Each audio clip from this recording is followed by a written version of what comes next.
Kemanapun dia pergi, tukang bikin ribut, menimbulkan kerusuhan. Kenapa? Karena orang yang terluka cenderung melukai orang lain.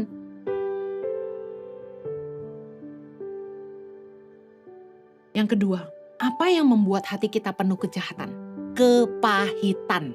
Ibrani 12 ayat 15. Jagalah supaya jangan ada seorang pun menjauhkan diri dari kasih karunia Allah, agar jangan tumbuh akar yang pahit, yang menimbulkan kerusuhan dan yang mencemarkan banyak orang yang suka pahit sama orang lain.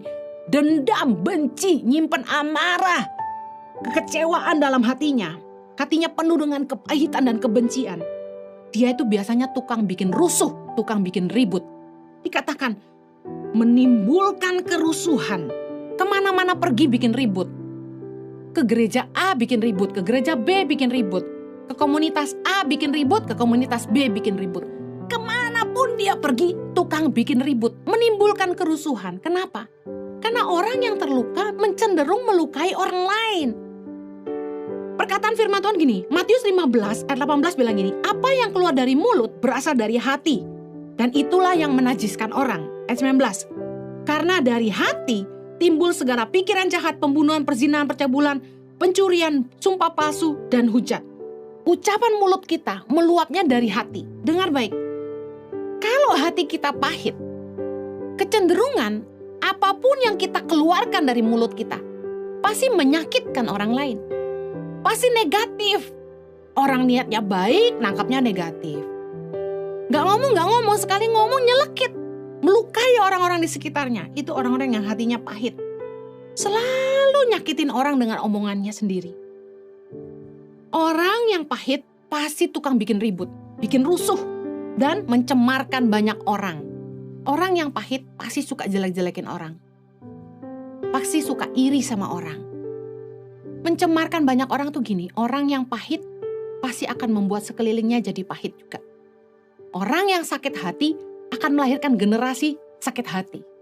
Barisan sakit hati biasanya berkumpul dengan orang-orang sakit hati. Apa yang terjadi? Kita mencemarkan banyak orang. Kalau kita tidak mau yang lahir dari hidup kita tuh kejahatan, bikin rusuh, iri hati, kedengkian, ayo jangan simpan kepahitan. Ampunilah orang-orang yang telah melukai kita. Nggak ada untungnya kita luka dan kita simpan luka. Karena hidup kita akan kita korbankan.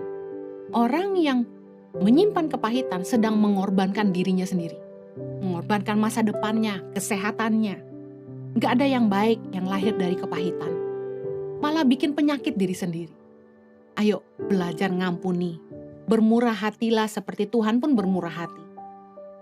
Kenapa saya enggak nyimpan pahit sama orang? Saya sadar gini, saya aja bisa bikin salah. Siapa saya gitu? Mau nyimpan kesalahan orang. Sudahlah, ampuni aja. Seperti Tuhan ngampuni kita, demikian juga kita harus mengampuni orang lain. Kalau kita enggak mau dihakimi ya kita jangan menghakimi orang lain. Seperti kita ingin Tuhan melupakan kesalahan kita, mari lupakan kesalahan orang lain. Kasih orang lain kesempatan. Jangan pernah hakimi orang atas kesalahan mereka di masa lalu, karena setiap orang itu bisa berubah. Tuhan kasih kita kesempatan, kenapa kita enggak? Ampuni kesalahan orang lain, jangan pernah simpan kepahitan. Kita yang rugi, enggak baik buat kita sendiri. Ibadah. Mari kita teduhkan hati kita dan berlaku sabar untuk menghadapi segala persoalan. Itulah yang dikehendaki Tuhan kita. Sabar dalam susah sukar. Sabar, Tuhan ada sertamu. Sabar, sabar, Tuhan beri kuat padamu. Sabar dalam susah suka. Sabar, Tuhan ada sertamu. Sabar,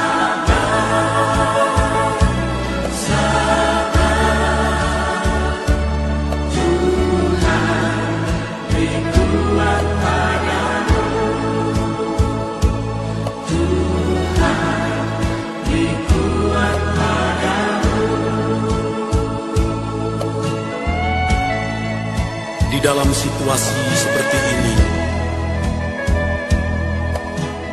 bagi orang-orang percaya harus dapat mengendalikan diri dan menahan emosi. Kesabaran, ketabahan, dan ketegaran itulah yang dikehendaki Tuhan untuk menghadapi situasi seperti ini.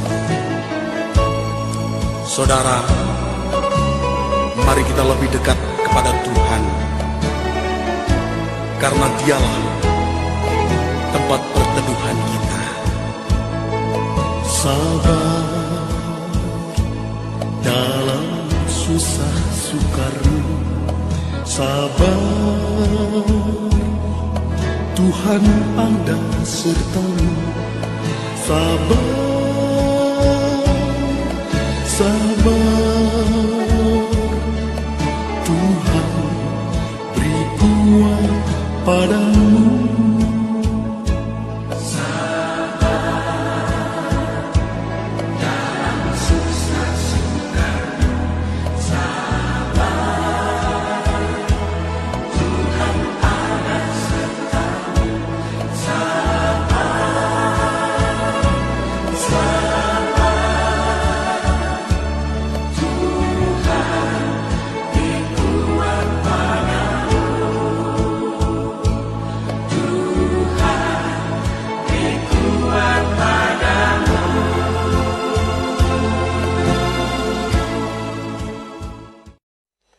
Saudara, teman saya beberapa waktu yang lalu, dia dari Poso, saya ketemu dia. Jadi dulu itu dia pernah dikabarkan meninggal di Facebook. Beritanya gini, innalillahi wa innalillahi rajiun, telah berpulang ke rahmatullah. Namanya ini, fotonya berdarah-darah diangkat di Facebook. Akan dikebumikan, almarhum besok akan dikebumikan, karena dia cowok disebut almarhum ya, kalau cewek almarhumah, kalau bencong aluminium. Nggak ada sebutannya. Jangan jadi bencong saudara, awas loh. Malaikat aja bingung mau manggil. Ini almarhum apa almarhumah? Eka aja bingung. Lalu besoknya saya kan waktu malam itu baca, saya telepon pacarnya itu, mantan pacarnya itu teman saya dulu. Saya telepon, pacarmu meninggal ya? Iya Dep, nggak nyangka ya umurnya cuma segitu. Iya ya ampun, kenapa tabrakan, mati di tempat gini. Besoknya ada berita di Facebook, diralat, dia ndak jadi mati. Saya telepon lagi teman saya, itu gimana sih? Memang nggak mati? Iya masih hidup. Ternyata tadi malam itu nggak tahu, orang kali belum mati udah dibilang mati. Akhirnya berapa waktu lalu saya ketemu dia di Jakarta, di satu hotel. Saya lagi duduk di lobi sama teman-teman, dia datang. Dia gini, pagi Bu, ingat saya nggak? Saya lihat, kamu, kenapa nggak jadi mati kamu? Ya, saya bercanda ya. Saya pernah lihat kamu. Siapa bilang saya nggak jadi mati? Dep, saya mati 48 menit. Oh, saya bilang, tarik kursi dulu, tarik kursi. Penting ini, kita harus ngobrol nih. Berarti kamu mengalami perjalanan spiritual itu. Kamu harus cerita sama saya. Lalu dia cerita. Jadi gini Dep, waktu mati, saya lihat tubuh saya tergeletak di jalan. Saya lihat istri saya datang, saya lihat mobil ambulans datang, tapi nggak lama tiba-tiba saya udah dibawa naik oleh 2 orang berpakaian jubah putih. Jadi saudara, istrinya tuh dokter. Waktu dia dibawa di rumah sakit, udah dipastikan benar-benar mati, ditaruh di kamar mayat. Istrinya kan dokter, jadi nggak mungkin dibohongi lah ya. Pasti tahu kalau udah mati apa belum. Istrinya pulang ke rumah, ya beritakan semua orang sudah meninggal, bikin tenda, apa segala, kabarin lah semua. Akhirnya dia kaget waktu diberitakan hidup. Dia cerita, waktu saya mati itu saya dibawa 2 orang pakai jubah putih. Terus dia bilang gini, bener loh Dep, waktu kita mati ternyata nggak ada urusan sama agama. Saya bilang, ya iyalah. Emang lo ditanya suruh isi buku tamu, nama, jenis kelamin, agama apa ada? Enggak. Bener-bener enggak ada hubungan sama agama. Saya bilang memang bener. Kenapa? Karena sesungguhnya yang manusia butuhkan di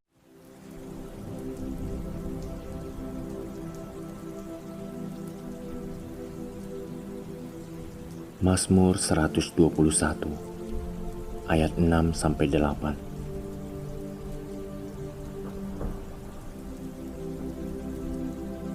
Matahari tidak menyakiti engkau pada waktu siang, atau bulan pada waktu malam.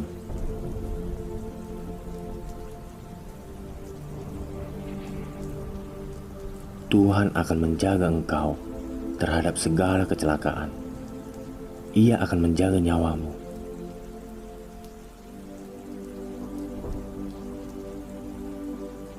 Tuhan akan menjaga keluar masukmu dari sekarang sampai selama-lamanya.